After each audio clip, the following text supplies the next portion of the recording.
O canal Aqui Tem História apresenta o açúcar amargo, os negros e a produção açucareira. A escravidão indígena foi a primeira tentativa da coroa portuguesa em explorar a mão de obra escrava no Brasil. Os primeiros engenhos eram abastecidos de indígenas escravizados.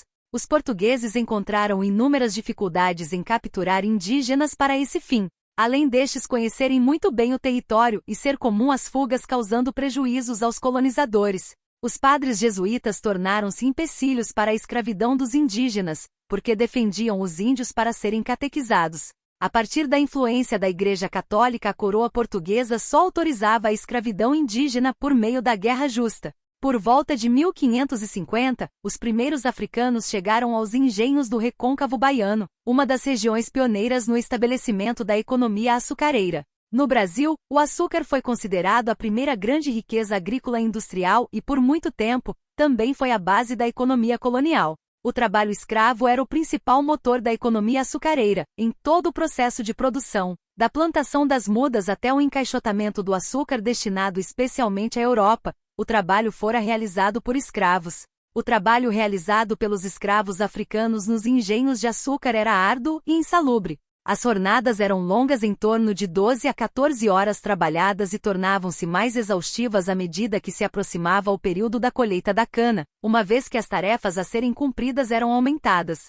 Por vezes, o trabalho era interrompido por morosas sessões de tortura e castigos físicos, como forma de dominação, punição e incentivo à produção por parte do senhor. Uma das técnicas mais utilizadas era encaminhar o escravo ao tronco, onde tinha sua cabeça e membros imobilizados, e ali ficava por horas, inclusive dias, tornando-o incapaz até de se defender contra a perturbação de insetos. O desgaste era físico e, sobretudo, moral. Os que apresentassem um comportamento tido como incorreto ou aqueles que tentassem fugir para quilombos e fossem recapturados, imediatamente eram alocados nas moendas ou fornalhas, onde as condições de trabalho eram mais perigosas e precárias. Muitos perdiam suas mãos e braços nas moendas. Normalmente, ao lado destas, ficavam dependurados machados, utilizados pelos feitores para rapidamente decepar o braço preso de alguém, evitando, desta maneira, que o corpo todo fosse tragado pelas engrenagens.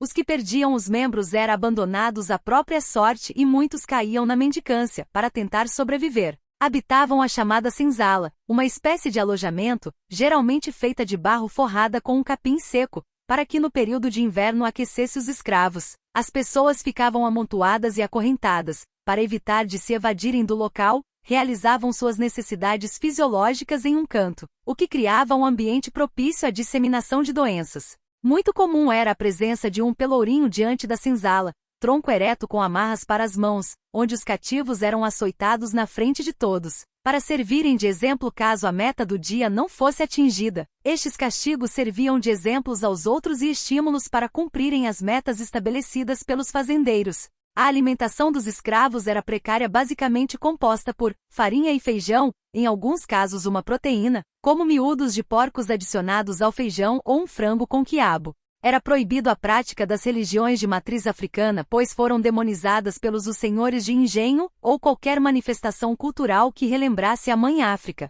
A posse de escravos e de terras determinava o lugar ocupado na sociedade do açúcar. Os senhores de engenho possuíam uma posição vantajosa e de grande influência na coroa lusitana. A mão de obra negra escrava construiu a riqueza dos barões açucareiros. O canal Aqui Tem História agradece sua audiência, solicita seu joinha. Gostou do nosso conteúdo? Compartilhe, comente, inscreva-se no canal e até breve. Quem ama sua pátria conhece sua história. Autor desconhecido.